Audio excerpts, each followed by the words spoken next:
Hello friends, काजल chemistry study में आप सभी का स्वागत है। अगर मेरा वीडियो आप सभी को पसंद आए तो मेरे चैनल को लाइक और सब्सक्राइब कर देना।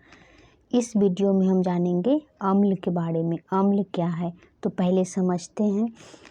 अधातु के ऑक्साइड जल से अभिक्रिया करके अम्ल बनाते हैं। हमने पहला टॉपिक लिया है कि अधातु के ऑक्साइड जो होता है वो जल से अभिक्रिया करके अम्ल बनाते हैं। जैसा कि हमने पिछले वीडियो में भी बताया था कि अधातु ऑक्साइड जो होता है वो अम्लीय प्रकृति का होता है।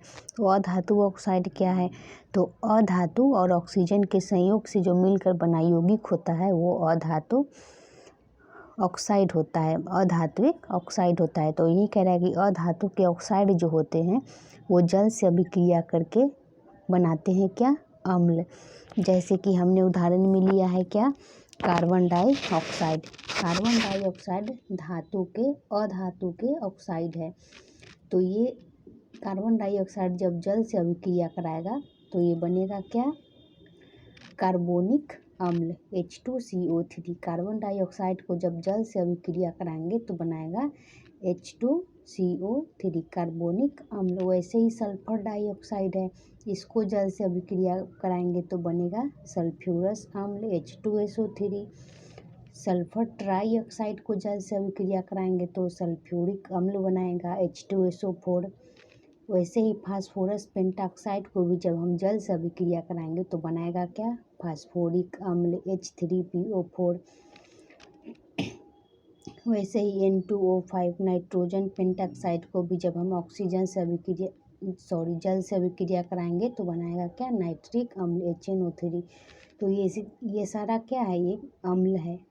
जब अधातु के ऑक्साइड को जब जल से अभिक्रिया कराएंगे तो जो यौगिक बनेगा वो क्या होगा, अम्लीय होगा। ये सब अम्ल का उदाहरण है। ये सब जल से अभिक्रिया करके बना है अम्ल।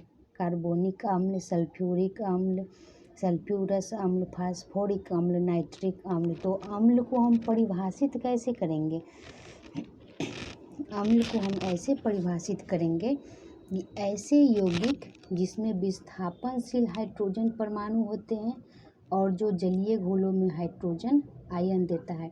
सबसे पहले अम्ल जो है वो यौगिक है।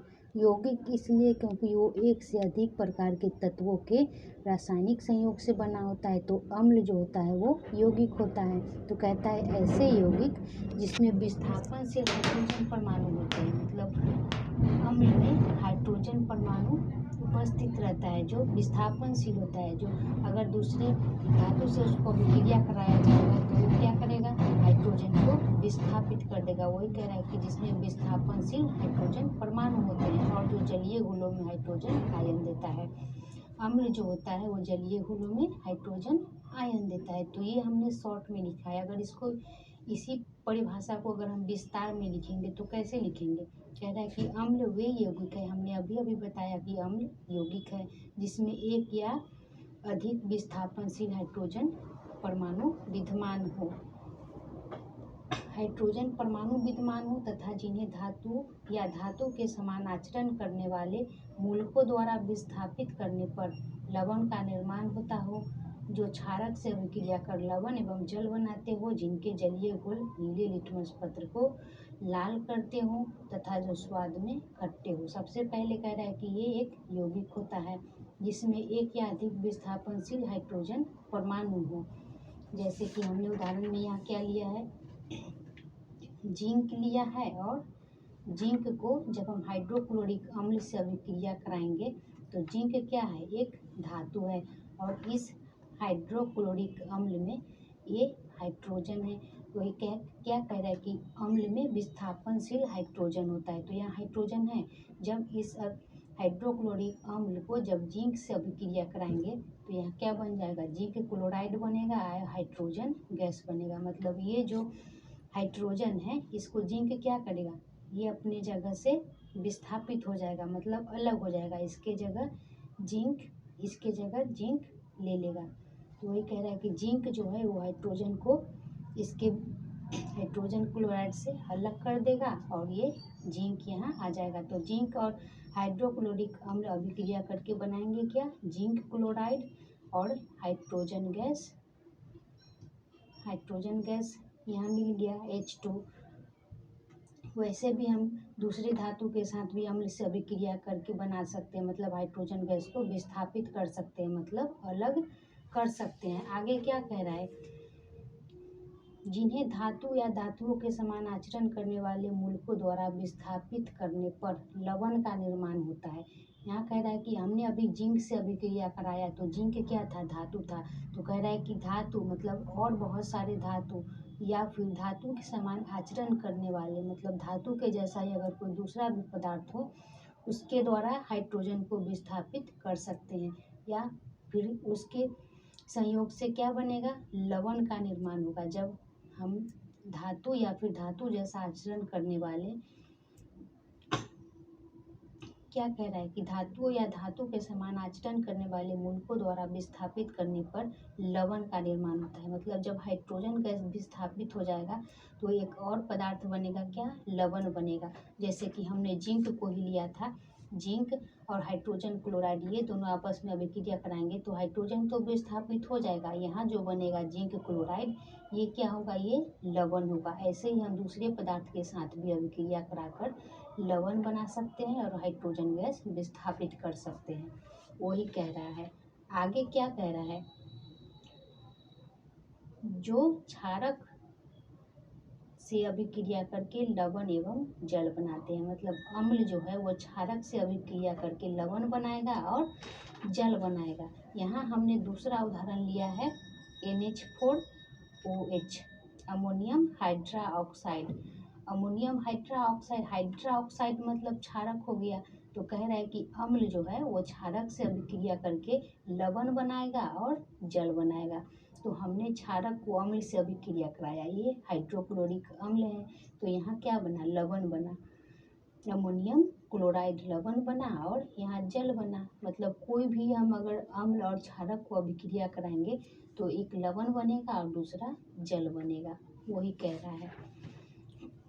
जिसके जलीय घोल नीले लिटमस पत्र को लाल कर देते हैं, मतलब कोई भी अम्ल रहेगा, जलीय विलयन, जैसे ये हाइड्रोजन नाइट्रिक अम्ल हो गया, ये सल्फ्यूरिक अम्ल हो गया, इसका जलीय विलयन जो रहेगा वो क्या है, नीले लिटमस पत्र को लाल कर देगा।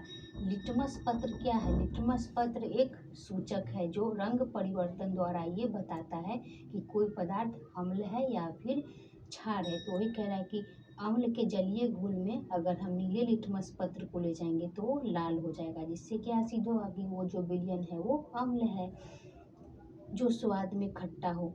अम्ल हमेशा स्वाद में खट्टा होता है। यहाँ हमने दूसरा भी उदाहरण लिया है, तीसरा उदाहरण, ये भी एक क्षारक है और ये अम्ल है। हमने अभी बताया कि अम्ल और क्षारक एक दूसरे से अभिक्रिया करके लवण बनाते हैं और जल बनाते हैं।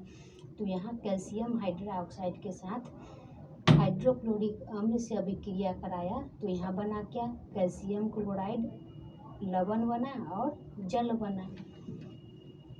तो हमने अम्ल को जाना, अम्ल को परिभाषित कैसे करें, तो शॉर्ट में हमने ये परिभाषित किया कि ऐसे यौगिक जिनमें विस्थापनशील हाइड्रोजन परमाणु होते हैं और जो जलीय घोलों में हाइड्रोजन आयन देता है वो क्या कहलाता है, अम्ल कहलाता है।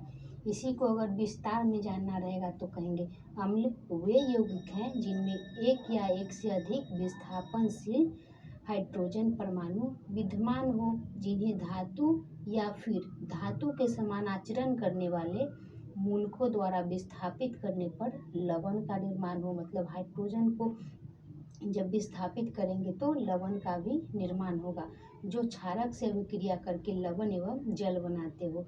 मतलब अम्ल क्षारक एक दूसरे से अभिक्रिया करके लवण बनाएगा और जल बनाएगा, जिनके जलीय घोल नीले लिटमस पत्र को लाल कर देगा तथा जो स्वाद में खट्टा होगा वो क्या होगा, अम्ल होगा। तो हमने जाना इस वीडियो में अम्ल को। ओके।